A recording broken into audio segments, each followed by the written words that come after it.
what would you say to our amazing NLU family when it comes to dealing with the fears and discomfort of being misunderstood? Because I think everybody has that to some degree, even if you don't have a very high level of self-belief. That's still got some validity, but the truth is, underneath that, the real reason they don't have clarity is because they don't have belief. So number one is you just don't believe in yourself enough. Next Level Nation, welcome back to another episode of Next Level University, where we help you level up your life, your love, your health, and your wealth. We hope you enjoyed our latest episode. It was episode number 1433. I called it Rock Bottom Has a Basement, but it was Alan interviewing me on insecurities. That was pretty much the big theme of our conversation. Mm-hmm. Today, for episode number 1434, life is about choices. So I am going to interview Alan, and one of the things that Alan always says is life is about choices. That is something that a lesson his mother gave to him when he was young. So that was what I thought would be an appropriate title. Will we stay on that the whole time? I don't know, but we will see. Alan, you have coached, you've done thousands of hours of coaching calls at this point in your life. Some of them probably pretty good, some of them probably pretty bad in retrospect, looking back, because you've gotten better and better and better as you've grown. What would you say, and for the listener or the viewer, what would you say the most valuable lesson you've learned is that you could share with them that would give them a new perspective on life or habits or behaviors or beliefs or whatever it may be? Very difficult question to answer. 4,500 hours is a long time. That was the point, son. Yeah, I know. Let me sit with that for a second. 4,500 hours of one-on-one time with individuals, trying to help them achieve success, but not success in the way people think of success. I've recently figured out that my ozone is 3 things. Because as you grow and evolve, you look back at your past and you figure out what you're passionate about. You look back and, okay, even when I didn't know I was doing that, I was doing that. Coaching's one of them, but... What is ozone for the new audience? Obsession zone. Yeah, thank you for asking that. Your ozone is your obsession zone, which is... We did an episode recently about where Kevin said, what are you talking about on a Friday night? So you're obsessed with contemplating weird shit. Definitely. Which is awesome. And I am too, which is one of the reasons you and I get along so well, quite frankly. My ozone, I narrowed it down to 3 things. The first one is personal development. The second one is professional development. And the third one is business development. And I'll circle back to your original question in a second. When you are with people one-on-one, there's a theme. There's always a theme. And this is probably the most important thing that I've learned through coaching, is that everyone is in their own echo chamber of the way they view the world because the world is reacting to them. So for example, this is one for me, but I hope the listeners are thinking of themselves. Excuse me. I always thought everyone had big goals and dreams. Looking back, I've come to realize that when people are with me, they always talk about goals and dreams because I'm obsessed with goals and dreams.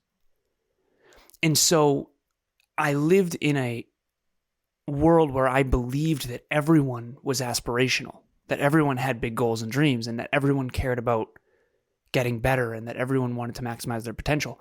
When in reality, those are the parts of them that they are showing me when they're with me. Because whenever we're with other people, we mirror them, we match them, we want to be in rapport with them. We either walk away and say, I don't like that person, or we walk away and say, that was amazing.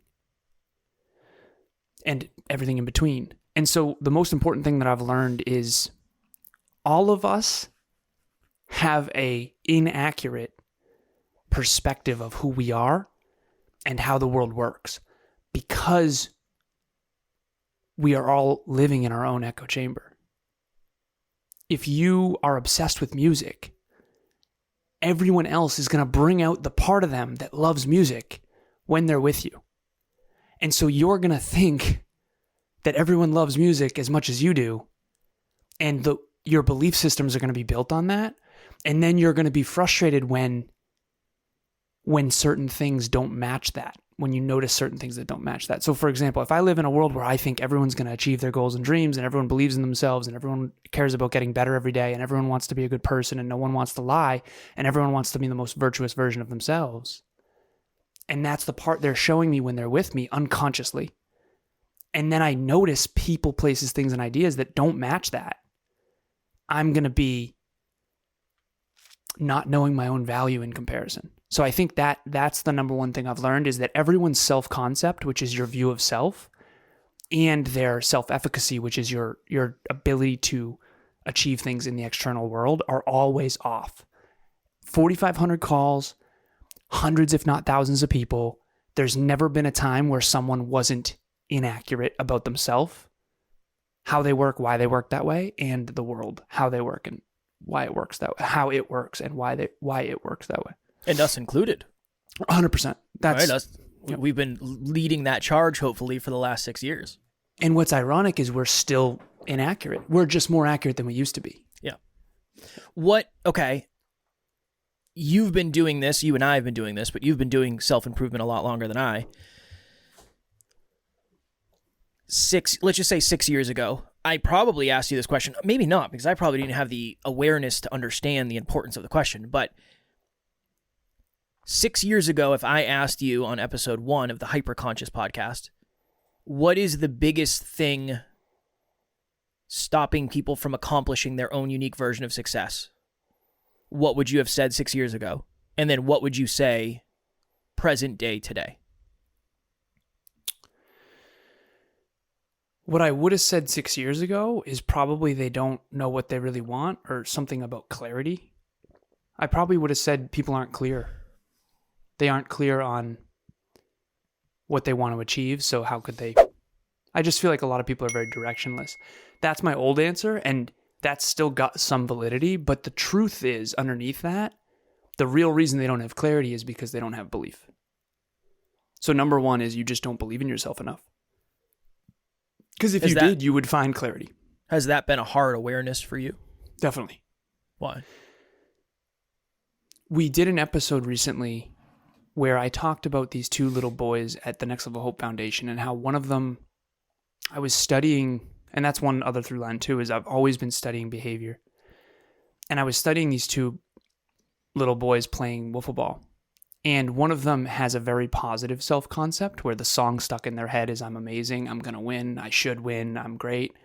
And the other one has a self-concept, a song stuck in their head of, I'm not good enough, I'm not smart, I'm not fast, I'm not athletic. And you can kind of tell in their energies. One of them is probably a little bit arrogant. The other one is definitely insecure. And you and I have both been on both ends of that.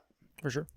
And I had this moment where I realized that other people believe that the person with the song stuck in their head that they're awesome, that person needs to be knocked down a peg in order to be helped.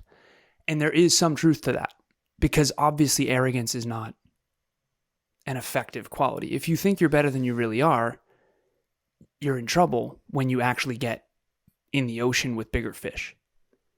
So I think people assume that you're arrogant if you have a lot of self-belief, when in reality, what if you actually just do believe in yourself to that extent? So let me unpack one more thing. So I think very far into the future, and I have a lot of mathematical certainty that these things will work because I've already calculated in my head. Psychologists call this your ability to project. In other words, you don't have to, you look both ways and you project that if you look both ways and there's no cars, you're going to be fine. You can cross the street. What if I'm doing that 10 years from now and I'm projecting a lot of things that I know are possible and that can happen? And even though I'm off a little bit, I'm not as off as people think. And so I think most of my life, people assumed I was more arrogant than I really was, because I was always talking about what was going to be, not necessarily focused on what already has been. So for example, I said I would get straight A's and I did that. And that's not perceived as arrogant because I did it. But I was saying I was going to do that the whole time before I did it. And so I think that anyone who has high self-belief, they usually have a lot of pain that comes from social pain because they don't fit in. Self-belief's very rare. If someone is out there listening or viewing this and you really do resonate with, yeah, no, I totally believe in myself and it's not fake and I know it's possible for me and I'm going to achieve what I want. And that all is like real. It's not ego. It's you really feel that way. You're most likely struggling to be your full self around other people. And then if you don't feel that way, it's probably you're struggling to realize that you don't believe in yourself that much. And that can be hard too. So I think to answer your original question, it's been really hard for me to realize how few people believe in themselves because when you believe in yourself, you don't know that other people don't, especially not when they're faking that they do, especially when they're around you. Everyone around me always had big goals and dreams, but they weren't the same. I'll give you an example. I had a friend and he would always talk goals and dreams around me. Always. Huge goals and dreams, like statistically anomalies. But then when he wasn't with me, I'm still talking goals and dreams. He isn't. He's only talking goals and dreams with me, but I don't watch him when I'm not there. So I couldn't possibly know that that's not who he really is. And so as I've aged, I'm 34 now, that same person, I go, oh, so you were just talking. I meant every word. And not from an ego place. And obviously I pivoted and, I didn't achieve every single, I decided I didn't want to do X, Y, Z. But at the end of the day, you're in an echo chamber and that's why you have a lot of pain is because you're inaccurate. You're inaccurate about yourself and others. And so that causes pain. So your pain is either, I'm convinced of this, your deepest pain is either you don't believe you can achieve what you really want, or your deepest pain is social, meaning friends, family, they hurt you and they don't get you and you feel alone. That it's one or the other. If you fit in, and this is uncomfortable to share, but if you fit in easily while being your full self, you most likely don't believe in yourself that much. If you believe in yourself at a level 10 and you really believe you can achieve whatever you want and you are shooting for something that is way beyond the norm, you most likely have a really hard time fitting in easily and being liked. You either feel really easily likable or you feel like it's easy to achieve what you want. When we were talking about me working at the gas station and having the fear of being judged, misunderstood really, I think is what it is. And then I connected, well, when I'm misunderstood from a potential scarce place, I like to create a misunderstanding based in abundance too. So yeah, I'm a gas station attendant, but I'm also going to be a professional fighter. That was cool. That was a really good connection for me. You are somebody who I would argue probably has been and continues to be more misunderstood than most people I know. I would argue, just based on who you are and even your ability to project into the future and all that. Do you believe, I'm excited for this question. I'm very excited for this question. Do you believe you were more misunderstood when you were younger, or you're more misunderstood now? And what would you say to our amazing NLU family when it comes to dealing with the fears and discomfort of being misunderstood? Because I think everybody has that to some degree, even if you don't have a very high level of self-belief. We've talked about that a lot. Isn't it weird how the hardest thing in the world to be is yourself? Yeah. The thing that you were put here to be, quite literally. It's quite ironic. It is. So, in the past or current, and what advice would you give? Because I do believe there are certain things that the audience will know you don't understand about them. When it comes to not believing in yourself, that's something you have had very few bouts of. Mm-hmm. But I do believe at a deep level, you know what it's like to be misunderstood, and you can definitely add value on that. Do I feel more misunderstood now or more misunderstood in the past?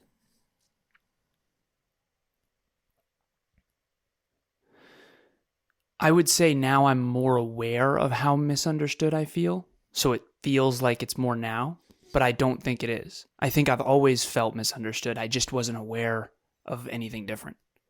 So I wasn't really aware of how misunderstood I felt, especially because I was masking it with trying to fit in. So what's a good example of trying to fit in? For me, the alcohol thing was my way of really fitting in. The future orientation went away when I drank. You haven't drank around me much, but anyone I don't think I ever have. I don't think I've ever drank around you, ever. Yeah, it was after Not a after single my time. party days. I missed the damn boat, man. Well, you and I hung out when we were in middle school. I wasn't drinking yet, fortunately. And then we hung out after 26, which... A couple of years later. Yeah, I stopped drinking. Was I drinking the night that when you were at the party, Summerfest? I don't believe so. I was very drunk. Yeah. You. I stayed up all night. I was playing volleyball. I almost drowned in the lake. I made some dumb decisions. I was very drunk. It was a good time. It was a good time. 3 a.m. on the dock with Kev. Drunken Imagine the conversations we would have had. Seriously. So the thing that comes to mind to explain this is when I would drink, it would take away all future orientation. So when I was a little kid, it was always goals and dreams. When I played Halo, I wanted to be the best Halo player in the world. When I played Diablo 2, I created an online marketplace where we bought and sold items when I was 12. You know, when I was studying computers, I built my own computer with my friend, and we talked about a company we were going to start called Lazaros. And it was going to be, we talked about the video games we were going to create. Musket, the American Revolution was one I talked about. And I'll never forget that story of me and my best friend at the time and my mom at the table, and she was just fueling the fire, like letting us go. And that's one thing I'll give my mom, is she always encouraged that. Didn't do everything right. Definitely not. But she always encouraged dreaming and goals. Always. Fortunately. And so with alcohol, all that went away. With alcohol, it was like, the best way I can describe it is all of the future goes away and all that matters is right now. And for me, that's 95% of my thought processes are usually about the future. You know, I mean, NLU is, if anyone has gotten a lot of value from NLU in your life thus far, this is the very beginning. We're probably at 1%, not even, of our true potential, in my opinion. And so the impact we're going to have is going to be way larger than what you've experienced thus far. And even saying that is uncomfortable for me. Very uncomfortable for me. Because it's actually way lower than 1%, mathematically speaking. But when you're such a weirdo, and you've always been such a weirdo, you don't really feel understood ever. So you don't really know what it's like to feel normal. And Emilia has always been really weird and super future-oriented. The only person I've ever personally met who is more future-oriented than me, and even that is very uncomfortable to share as well. I want to make clear. It's very uncomfortable to share that, because that sounds so goddamn arrogant. But it is my truth. I'm looking for people that are future-oriented. I have been my whole life. I've been looking. It took me 30 years to find Emilia. And Kevin remembers conversations behind the scenes where I didn't believe she existed. And Same. You didn't believe she existed either. Yeah. Good luck, sir. Yeah. But she did, which is awesome. So, But yeah, to answer the original question, I would say I feel more misunderstood now, but it's only because I'm more aware of the feeling. Okay. What would you say to the audience about this? Because this is the interesting thing. I believe everybody is weird. I think everybody's a weirdo. Just in their own way. To what extent, yeah. It's in their own way, and to what extent. Yeah. And do you lean into it? Mm-hmm. I've always loved talking about weird stuff, even though I've been laughed at. It's just, I think the justification that's helped me is, you just don't think about that stuff. That's okay. Cool. No worries. I'm always thinking about that. Last night, last night, Tara and I were watching Suits, and I've been partaking a lot in marijuana lately, as I've been talking about it very openly on here. And one of the reasons I like indulging in marijuana is because I think about the deepest. I don't see anything at surface level. Almost nothing do I see at surface level. So we're watching a show called Suits, and they have a lot of these multicam shots. And you and I have talked about this in the past. I said, hey man, and I came up with this when I was high one night. I said, hey, when they do a multicam, when they switch from, just picture this in your mind. I'm talking to Alan and the camera's on me, but you can see the side of Alan's face. Yeah. I talk and then Alan starts talking, and it's not actually what Alan is saying. It's from a completely different scene. It's not aligned. Yeah. So I said to Taryn, I said, how many takes do you think it takes them to get through this actual scene, knowing that it's not just one shot? Yeah. It can't be one shot because the cameras don't line up. And she's like, what do you mean? And I explained it to her, and she said, I've never thought of that. And I said, I can't unsee it. When I watch these episodes, that's all I think of. That is all I can think of. I'm weird like that. I want to know the behind the scenes. So a tangent, but I do believe everybody, whether you're watching or listening, you're a weirdo. And that's awesome. I love that for you, as long as you love that for yourself. Hey everybody, I'm Rebecca. I started off with the group coaching and it was fantastic. I was able to use the PPT to kind of track. Now back then I wasn't very consistent, and as of late I have been working with Alan individually, and he's gotten to know me more on a personal level, and so he knows when to be gentle with me and when to push me harder, and he has really helped me with the consistency in the tracker, and he's just great to work with and really cares not only about my business goals but my personal life as well. So it's been a blessing working with him, and I'm just very thankful to have him take me just to the next level in business and in life. I would say you're a weirdo to the extent that you don't fall in the middle of the bell curve. And I'm going to explain a bell curve quickly. Please. I know most people do understand bell curve, but if you don't, no worries. So a bell curve is a statistical, if there's 1,000 people in a room, there's a very, very small percentage of people that are millionaires, and there's a very, very small percentage of people that are in abject poverty. So I don't know, maybe it's two people out of the 1,000 or 20 people out of the 1,000 that are millionaires, and then 20 people out of the 1,000 that are in abject poverty. And by the way, abject poverty is predicated on a statistical understanding of the global economy at that time. So a bell curve is the masses are always in the middle. The most popular TV shows, the most popular restaurants, they're in the middle. So for example, all the energy drinks, Red Bull's in the middle. Zoa is a rarer energy drink, so it's on the higher end of the bell curve. It's a higher quality, but it's also more expensive. Everything is kind of that way. Another example that I think will be relatable is there. If there's 1,000 cars on the road, only 10 of them are Ferraris or $100,000 cars, and then only 10 of them are also absolute junk, less than $1,000. So if you are weird, and this is the irony, you're weird in something. You're really weird in something. I'm not that weird in food. I like the same food that most Americans like. I'm not weird in that. You are weird because you'll eat the same thing every day. Yeah, that's weird.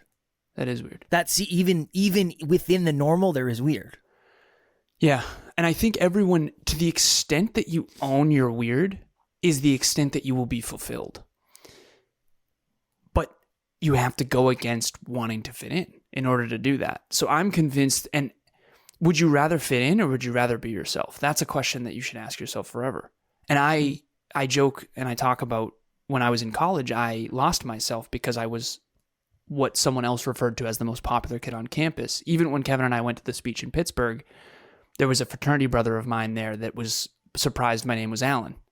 Because in college, it was Laz. My last name is Lazarus, and it was Laz. So he was like, okay, I guess he's called Alan now. No, that's my name. That's my actual name. That's not now. I was Laz in college, and that's how everyone knew me. And I lost myself because I was friends with everyone. I was fitting in with everyone. Therefore, I wasn't living true to who I actually am. Now, that doesn't mean I was always inauthentic. And this is the nuance. It's a duality. You have to hold both things simultaneously. I was bringing out the part of me that authentically does love movies and authentically does love classic rock and authentically does love food and authentically does love alcohol and authentically does love whatever. So I wasn't inauthentic. I was just putting a part of me that could relate out there. And I think we're all doing that. But if you do that with too many people too often and you're not stopping and being alone, you lose yourself. You eventually don't know who the hell you are. And I think a lot of famous people struggle with this because they end up becoming this identity of what everyone wants them to be because they have to in order to stay marketable, but they lose themselves usually. Like, it's very hard for them to... I was watching that. Have you seen that documentary about Jennifer Lopez? It's called Halftime. She turned 50, and she did the halftime show for the Super Bowl. It's really powerful. But I can understand why people lose themselves. You are essentially, the world sees you this way, and that's what you have to be for your career. But then you have to silence all those other parts too often, and you lose yourself. And I've been there in a very, very small extent. Obviously not the same extent as Jennifer Lopez. But I remember in college feeling that way. I remember feeling like I have to be this all the time. I always have to be on. I'm everyone's best friend. I'm everyone's go-to for parties. I'm everyone's go-to for everything. And you eventually just lose yourself and lose your identity. And it's a very, very dark time. And I think that because I had so much self-belief, I felt like I could handle it. And Emilia, I'll talk about her quickly. Her sister, I always pick her family's brain about her because I want to understand her from a 360-degree perspective. Again, weird, I know. But I asked her sister one time, her and me and her sister, her little sister Ella, had a lot of really good conversations. And I said, what was she like in high school? And she's like, oh, most popular girl in the entire high school. Like, I was living in her shadow, all this stuff. Emilia was in every club. She was academic. She was amazing. She's beautiful. She was best athlete in every sport, all that stuff. And I just had that moment of, okay, so she went through in high school what I went through in college. Mm-hmm. And that's one of the reasons we understand each other, is because we gave too much of our light away to too many people, and we lost ourselves, both of us. And we both believe in ourselves to a fault. And if that doesn't land, I understand. But whatever your weird is, you almost have to protect it, but don't exile it. Don't shun it. You have to let it shine. But you can't let it shine so much that you give it away to everyone. Would you say the same thing about being misunderstood? Is that the advice you would give for somebody who's afraid of being misunderstood? I think the advice I'd give to someone who's afraid to be misunderstood is, people can only understand you to the extent that they understand the human condition, and to the extent that you allow them to understand you. And the other deeper layer of that is, you can only be understood to the extent the other person has experienced it. So if you're not a podcaster, you can't actually understand us to the extent that a podcaster can in podcasting. So we do 7 episodes a week. And if you're a podcaster, your response is, how is that even possible? How do you do that? That's what I would have thought at the beginning. Definitely. We were doing 1 a week and it was struggle. It would have been like, how is that possible? If you're not a podcaster, you don't even think about it. It's like, okay, cool. Is that even good? I don't know. Right? And that's my point, is if you feel misunderstood, you're always going to be. You can only be understood to the extent that the other person understands themselves, the other person understands your experience, the other person has experienced what you've experienced, and the extent that you actually let them in, which requires vulnerability. So you're going to be misunderstood no matter what. You might as well embrace that. That's the first time I've ever said that out loud. I think it's a powerful, especially powerful now, because it's something you're currently doing. And we all are. The team right now, the theme that the team is going through is letting go of people who will never really understand you at the level. They'll never really understand the real you.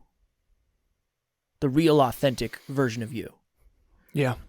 And a lot of people are having the pain of saying, oh, you know what? I understand now that I'm probably going to have to let this relationship, friendship, family member go. So I do believe it's a very timely example. We always go through seasons. We're always going through different seasons, growth seasons, boundary seasons, whatever it may be. What is the current season you're going through, and what has been the most important lesson you've learned in that season, in this season?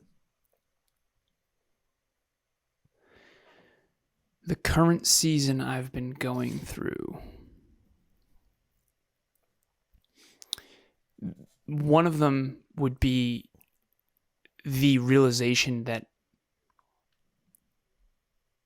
most of my day-to-day experiences, I'll give a tiny example that I think will articulate it. Can you just slide back from the mic a little? I think Yep. you've moved. We're trying to keep Alan a fist length away from the mic, so. Yeah. That way you don't have to hear my nose whistle. So this is a perfect example. Everyone, when you're on Instagram or you're on Facebook or you're doing a training or you're doing a course or you're reading a book, there are certain things that will resonate with you that you'll share with someone. And what you share with them indicates how much they understand you. Mm. So for example, Kevin and I are business owners. I'll send him, there was someone, Donald Miller wrote a book called The Business Made Simple.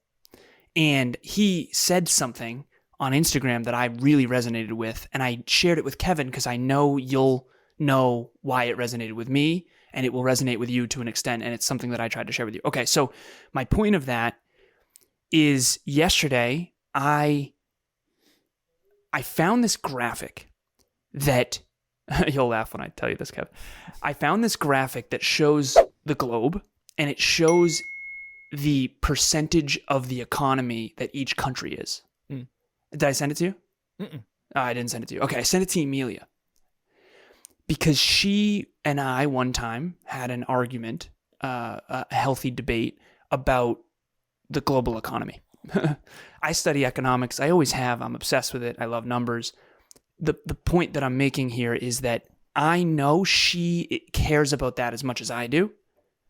And then later that day, yesterday, I'm doing a training, and in the training was Steve Jobs' org chart at Apple.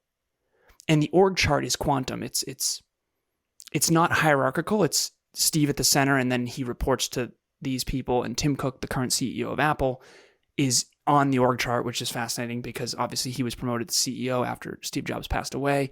And then it's like a ball that ripples outward. It's a quantum org chart. No businesses have quantum org charts. I knew Emilia would love that. So I sent it to her. And to answer your original question, the season I'm in is realizing how little of what I care about and what I need to focus on, that's better. It's not just what I care about. How little of what I have to focus on to get better is relatable to other people. That's the chapter I'm in, is the mourning the loss of that in advance. So for example, all my friends from high school, I still love them. I still have love for them. If they were listening right now, I love you. I hope the best for you. I want to see you win. But, and it is a but I know that I'm not going to be able to be there for you in the way that you need. Because what I am is so different than what you want. And that's okay. That's the chapter I'm in. And that's taken me 34 years to get to a place where I'm like, you know what?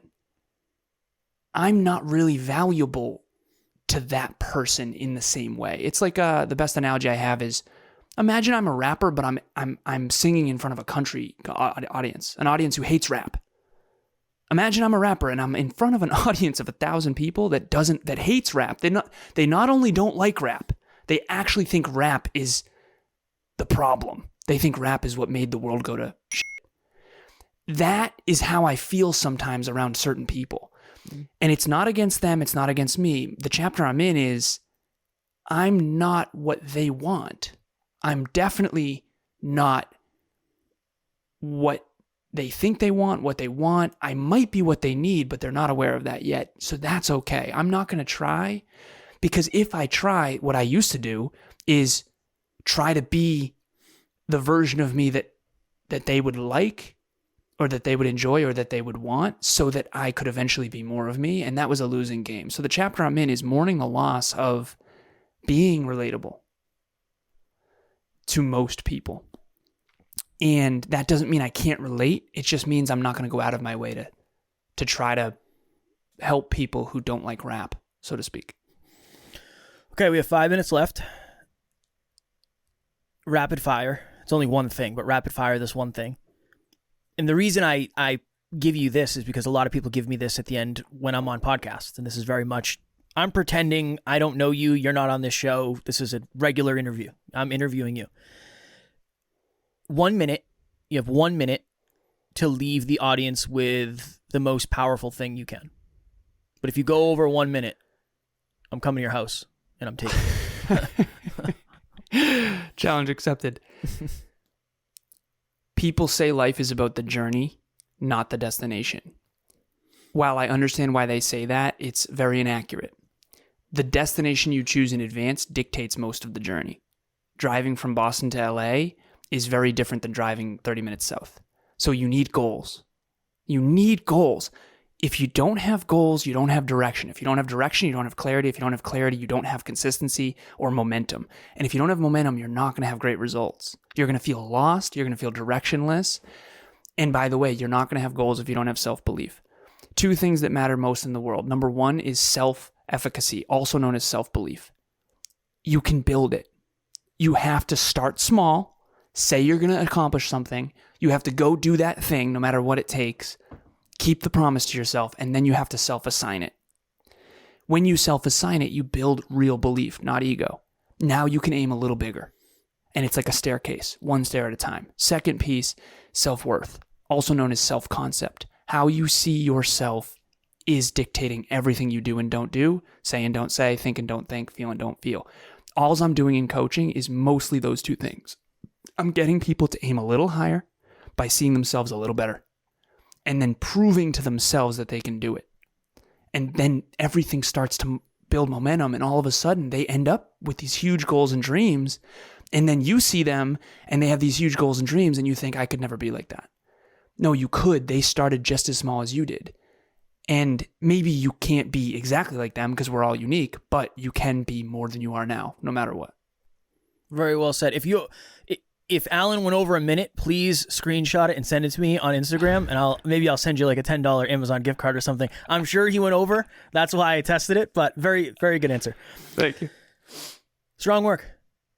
Thank you, brother. Yeah. Congratulations on being interviewed by the one and only Kevin Palmieri. I don't know. He's evidently he's a big time podcaster. No, I appreciate the vulnerability. I appreciate the transparency, and I think it's important to come at it from that approach, because I know we don't always go as deep as you're capable of going when we're talking about stuff, because we want to make sure it lands with the audience. And yeah, you've studied this a lot more than I have, so we'll let you run, I appreciate it. That's one of my biggest challenges. I'll be brief about this, but it's going to be extremely brief, like 30 seconds brief. Okay.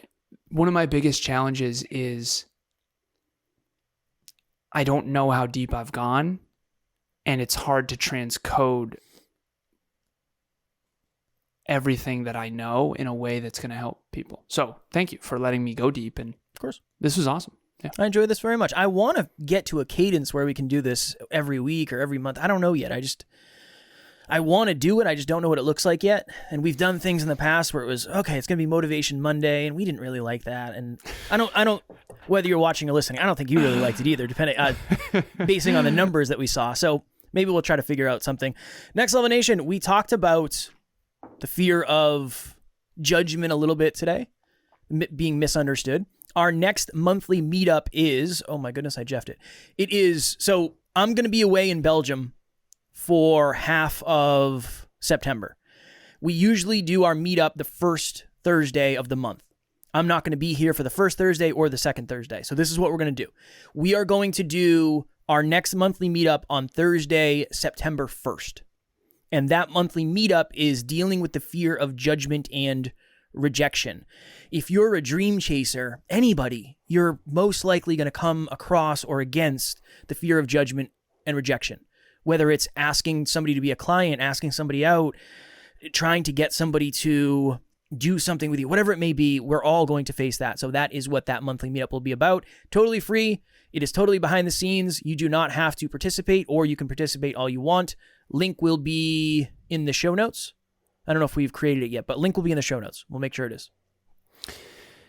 If you enjoy this show and you love what we talk about, if you enjoyed that interview, there's so much more. There's so much deeper. At NLU, we go deeper on other things. We have online courses. We have one-on-one coaching. We have group coaching. We have all these different things.